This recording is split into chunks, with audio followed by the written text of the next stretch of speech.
एक मुसलमान लड़की से शादी करना शुरू कर दे तो 3 पीढ़ी के अंदर इनकी जनसंख्या आधे से कम हो जाएगी। इनकी लड़कियों से शादियां करो, इनके बच्चे पैदा करना कम करो। हम यहाँ फिल्म देख रहे हैं, वो अपने घरों में अपनी आबादी बढ़ा रहे हैं। ईस्ट दिल्ली के दिल्ली में भी हो रहा है। ऐसे ही काटा गया था नेगी को, एक लड़का था 16 साल का, सेम ऐसे ही काटा ताहिर हुसैन ने, ऐसे ही काटा, नेगी को काटा था, उसको ऐसे ही काटा और उसी को साले पंजाब वाले जिताते यार, हम लोग जिताते यार। सर PIL नहीं फाइल होने देता ये सारा केजरीवाल।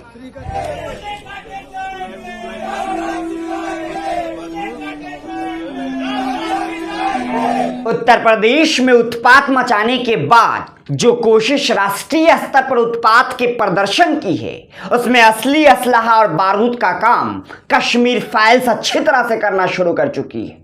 नमस्कार, मैं मंजर आफाक और आप देख रहे हैं सदा हिंद। कश्मीर फाइल्स हकीकत के कितने करीब है और कितना फसाना, ये वही अच्छे से बता सकते हैं जिन्होंने उस त्रासदी को झेला है, जिनके घर घाटी में रह गए और वह खुद अपने ही देश में शरणार्थी हो गए। लेकिन इन सब बातों के अलावा जो दर्द उन परिवारों ने झेला है, उसकी सबसे बड़ी ताकत और पूंजी क्या है, क्या आप जानते हैं? वो ताकत यह है कि कश्मीरी पंडितों ने कभी अपने दर्द को, अपनी तकलीफ को, अपने अन्याय को और अपने सरकारों की तरफ से की गई नजरअंदाजी के बाद भी अपने आप को नफरत में कभी डूबने नहीं दिया। लेकिन उनके दर्द और तकलीफ की दास्तान कहकर जिस नफरती प्रोपेगेंडा को सिनेमा घरों के अंदर मुनाफे के नाम पर बेचा जा रहा है और जिसके नाम पर सिनेमा घरों के बाहर नफरत के नाम पर झंडे बुलंद होने लगे हैं, उसने भारत को एक ऐसे मोड़ पर खड़ा कर दिया है जहां जिस सिनेमा घर में पहले राष्ट्रवादी होने के नाम पर राष्ट्रगान पर खड़ा होना सिखाया जाता था, अब वहां की परिभाषाएं ऐसे बदल रही है कि अब उन्हीं सिनेमा घरों को नफरत का व्यापार करने के लिए इस्तेमाल में लाया जा चुका है। अब अगली बार अमृतकाल में अगर आपके चरण सिनेमा घरों में पड़े तो आपको मुसलमानों के नाम पर नफरत करना जरूरी होगा। कश्मीरी पंडितों के नाम पर चल रहे प्रोपेगेंडा का आपको इतिहास पता हो या ना हो, लेकिन अगर आप इस देश की 20% आबादी के साथ नफरत करना सीख लेंगे, जैसा कि इस वीडियो में यह शख्स करता हुआ दिख रहा है, तो फिर आपको इस देश के विश्वगुरु बन जाने में आ रही तमाम अड़चनों की चिंताओं से खुद को मुक्त कर लेना चाहिए, बशर्ते कि आपको ऐसी नफरत करनी सीखनी पड़ेगी। देखिए,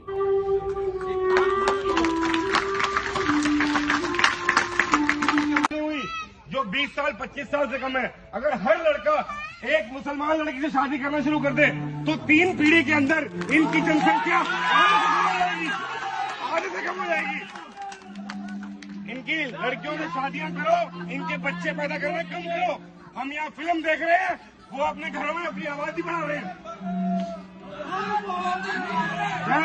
अगर आपको लगता है कि इतने भर में मुसलमानों के प्रति नफरत का कोटा फुल हो जाएगा तो आप गलत है, और गलत थोड़ी बहुत नहीं बल्कि बहुत ज्यादा गलत है, क्योंकि प्रधानमंत्री नरेंद्र मोदी के लाए गए अमृतकाल और विश्व गुरु बनने की राह में अगर मुसलमानों के सिर कलम करने का जिक्र ना हो, तब तक नए भारत में कोई भी प्रोपेगेंडा का जश्न पूरा नहीं होता।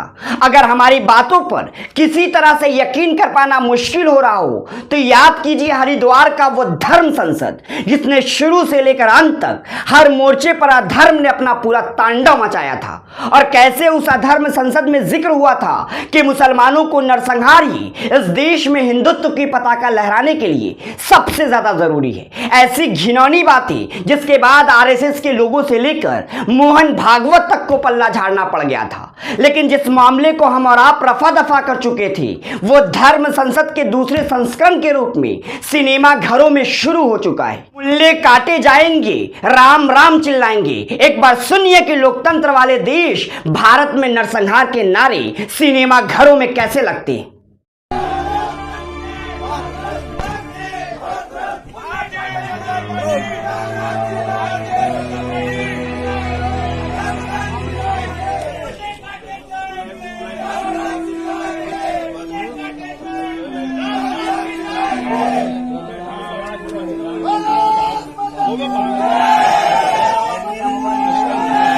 इन 2 वीडियो में शामिल है पूरे कश्मीर फाइल्स का रिव्यू। अब आप इसके निर्माता को कितने स्टार देंगे, इसके निर्देशक को कितने और इस फिल्म के कलाकारों को कितने, ये आप पर निर्भर है। लेकिन एक अपील जो सबसे ज्यादा जरूरी है वो ये कि फिल्म अगर आप देखना चाहते हैं तो फिल्म के साथ इसके इतिहास को पढ़िए। केवल फिल्म को ही पूरा सच आप मान ले तो शायद गिने चुने राजनीतिक शास्त्रों में सीटों की संख्या जुटा रहे लोगों को तो फायदा हो जाएगा, लेकिन इस देश का सबसे बड़ा नुकसान होगा। तो इस पूरी वीडियो पर क्या है आपकी राय, हमसे कमेंट सेक्शन में जरूर साझा कीजिए। वीडियो पसंद आने पर इसे लाइक कीजिए, शेयर कीजिए और अगर अब तक आपने हमारे चैनल सदाहित को सब्सक्राइब नहीं किया है तो इसे फौरन सब्सक्राइब कर लीजिए। शुक्रिया।